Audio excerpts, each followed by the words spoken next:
Hello, and welcome back to another in-depth episode of Daily Dose of EOS. As always, I'm your host, Jack Wales. You can find me on Twitter at Jack Wales. Today, we're going to wrap up the long conversation I had with Asphyxia over at Novosphere.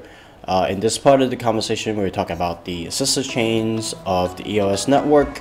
Now, we know the sister chains of EOS is not quite like the forks of Bitcoin network. In the Bitcoin network, forks tend to be very contentious and often splits the community and undermines the security of the network. Whereas in EOS, this is not the case. So we're going to talk a little bit about what the sister chains are, like TLOS and EOS Force, what their governance system is like, and whether or not they are good or bad for the EOS network. Keep watching to see what we have to say on that. So tell me a bit about the sister chains that are happening on EOS, because I think you might actually have done a little more research than me on this. Like, for example, EOS Force and Telos. So let's talk about EOS Force first. So what's the difference in their governance process than how it works currently on EOS? So yeah, they actually do have a pretty interesting governance system in that one of the first things they did was change the one token 30 votes, which is what we have on EOS, to one token one vote. So the logic behind that is, let's say you are a whale, right? Right now, if you're a whale like block one, you could vote in the top 21 block producers in one go because you could vote for 30 block producers. Limiting it to one token, one vote means at most you can only get one of the block producers that you want into the top 21. So like that's one of the reasonings for that. And another thing they have in the governance system is that they have what I call like built-in vote buying, where if you vote for a block producer and that block producer gets to the top position, you as the voter actually get paid 70% of the block producer reward. So the interesting thing is that now what is happening is it's not the block producer that's paying you, it's the system itself paying you for that vote. So I don't know, I think that's really interesting. Okay. And is there anything to that would prevent, let's say, a BP from offering some additional payment on top of that? No, no. So that, I mean, obviously, yeah, Okay. that is still a concern, and I'm sure their constitution or user agreement I think I did is see that. something in the referendum chat about paying. I think there was some. I don't remember what the document was or what the context was, but I think I did see a proposal like in the referendum chat about changing it so that it was like 1% goes to like BPs and 2% goes to like voters, and like another two, and the remaining 2% goes to either like worker proposals or Mhm. like the Rex or something. It was something like that. I don't remember the exact details of it. Well, I So think, I think something about like paying voters could be discussed as well as brought proposed through the referendum system as well. yeah, again, like, I'm not entirely sure how it would play out. Like, from what I heard from JC, he said the system is very effective. They have over 90% voter turnout. Um, yeah, but what we are seeing with like the Rex implementation and Shintai, as an example, like those are already like systems that reward people who stake their tokens, right? So with Shintai, they actually became like the second or third highest proxy with the amount of tokens they have, the customers' tokens. And the same thing's gonna happen with Rex. Like once people get rewarded by staking their token, they're gonna more people are gonna stake, and you have a larger voter pool. The problem with that is that we still don't have like a system paying for the voters when they vote.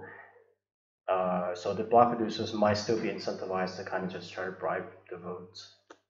So Yeah, I think even the voting is encouraged more. I don't think necessarily that will address problems because, for example, just because voting's encouraged, it doesn't actually encourage voters to do research to vote for good BPs or to elect a good proxy. Really, it just encourages you to vote.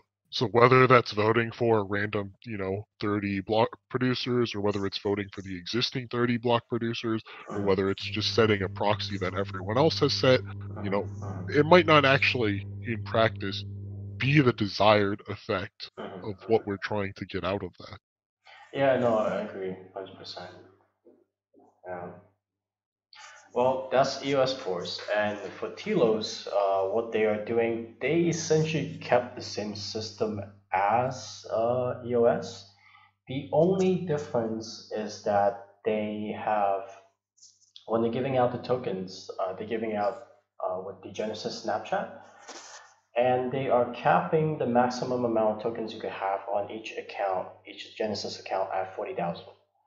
So the maximum you can have is 40,000 on any account. So it doesn't matter if you had, like, let's say Block.one's account, which had like 100 million EOS tokens, it will still only have Mhm. 40,000. Okay, If that's only for like the snapshot though, right? Like someone can own more than Yes, 40,000. yes, yes, You yes, know, yes. okay, Yeah. okay, I see. So now Okay, I'm that's pretty interesting. I'm pretty split on that again because it seems very anti-capitalistic to me. Like some people call it communist. I wouldn't go that far to as to call it communist. But it does, like, I'm not sure if that's a good culture to start off where your solution to uh, inequality is kind of just capping everyone at the maximum. Like, what happens? Like, wealth naturally concentrates, right? So what happens in the future when when Telos tokens start to concentrate again? Are they just gonna like do another cap, or they gonna just try to be distributed? Like, I don't think it's a. I think it's a short-term solution for a long-term problem. Yeah, I'm inclined to agree with you, especially on that point of wealth concentrate over time. Yeah. So, and also, like, their founders team, apparently they're allowed to have more than 40,000. I think they have like something like 18 million tokens. So obviously they have a hugely disproportionate proportionate uh, Mm, you know wealth in that ecosystem. right, I see. Yeah. I also wanted to say something else about Telos, but I forgot. But yeah, so that's Telos. I mean, it looks like they're a pretty serious group. Oh yeah, one of the statistics they gave out was that only 0.98% of all Genesis account had more than 40,000 tokens. So that was a really interesting statistic they threw out. And I think that was because obviously one, you have Block.one owning a lot of tokens, but also a lot of exchanges. Because you remember, Yeah, EOS tokens were being traded before the network was launched. So what mhm, happened was a lot of the tokens were sitting around in exchange accounts. right, right. So yeah. So I mean, I guess like it makes sense that they did that because they want to get rid of the exchanges, the influence of exchanges in the network, which makes a lot of sense, I think. So yeah, that's Okay, that's interesting. yeah. I mean, there are some other network experimenting with different governance systems, but I just don't have them on top of my head.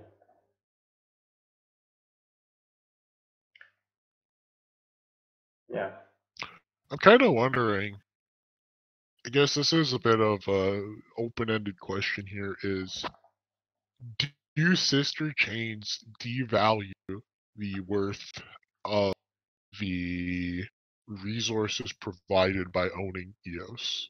So let me elaborate a little bit on what I mean by that. Mhm, So, for example, if I were to build my DApp on, let's say, a sister chain, on Telos or EOS Force or whatever, mhm, the disincentive someone generally has as to building on a side chain versus building on a main chain is the security provided by the chain. So the mhm, assumption here is, the main chain provides the most security. mhm, But, in terms of hashing power, I understand that. mhm, mhm, But in terms of the way EOS currently works, I'm skeptical as to whether just because there is more tokens financially electing these BPs, that it's more secure just Mhm, because of that monetary value, especially because we've seen that, for example, bad BPs don't get voted out. mhm, So, can we really correlate, the token value to security in the same way we do, hash power to security on other blockchain networks on EOS? And mhm. if we can't, then doesn't that mean that sister chains are more appealing in that regard, since resources on them are far cheaper, for RAM and CPU and net and that sort of thing? Sorry, a little sick. But I think that's a very understandable mindset coming from like the proof of work cryptocurrencies, but where the security networks equivalent to the hash power, right? Which to be honest, I think that's a false assumption, but I'll get back to that in just a bit.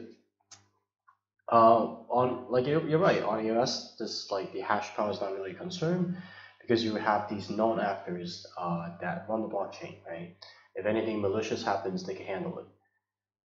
In terms of does Cisco change the value the EOS mainnet? I don't think so because you should look at EOS like the value EOS network less in this like the security term, but more in the network effect. Like Facebook is much more valuable as a platform to people than let's say I don't know what's a smaller Tumblr, right? They have a much bigger user base, and it's the same thing on EOS because like we haven't seen it happening too much just yet, which is a shame. But you have all these applications that could interact with each other, and it's that network effect of these applications that makes EOS that valuable.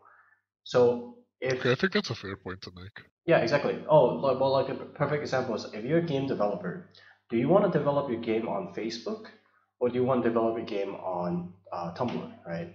You have a Mhm. much bigger. Well, I guess it's not a perfect comparison, but you get what I'm saying. Like, I get what you're yeah, saying. yeah, yeah. So yeah, and going back to Yeah, like I think that's a fair point to make. yeah, because like you just have access to all these applications that are already built. It's kind of like software layers you can almost think of, right?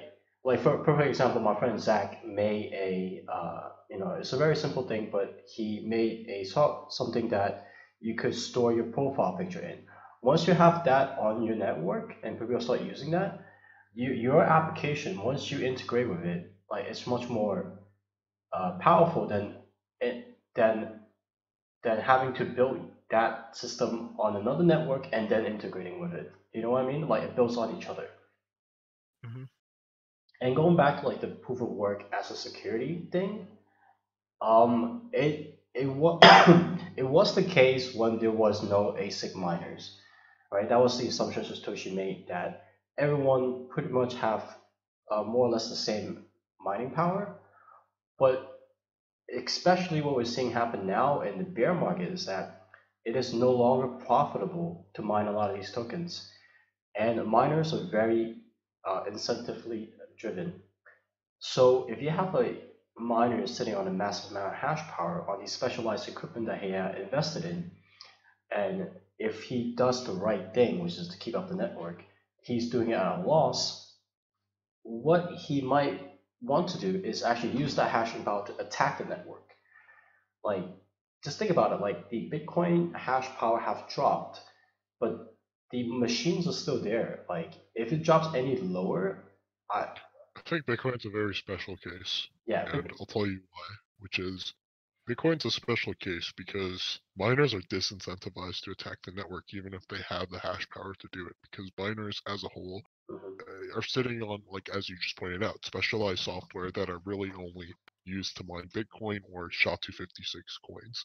And if mhm, Bitcoin was ever attacked in such a way, it would damage the reputation of cryptocurrency so much that likely it would put the miner so much at a loss that their mhm, short-term profits would be, you know, completely disregarded. But the security assumption is not about a miner attacking the network.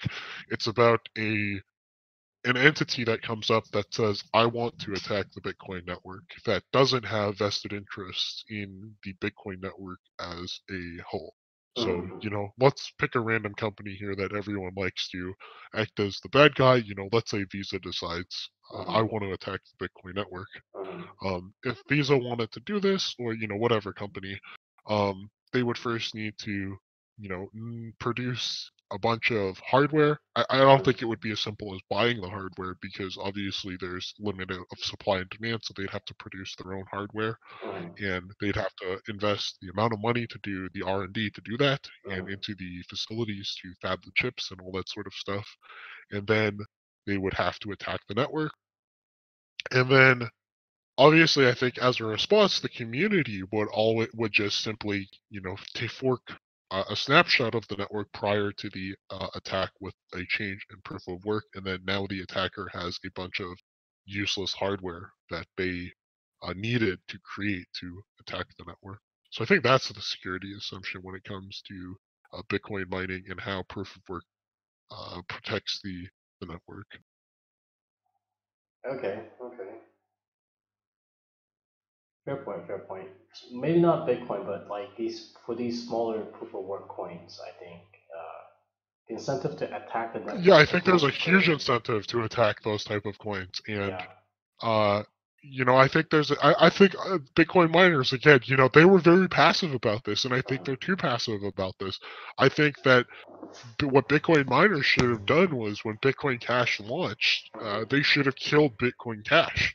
Yeah, And I don't say exactly. this out of hostility for Bitcoin Cash. Likewise, if Bitcoin Cash was launched the with the majority of the hash power, because like I said before, Bitcoin Unlimited had 50% of the hash power at one point.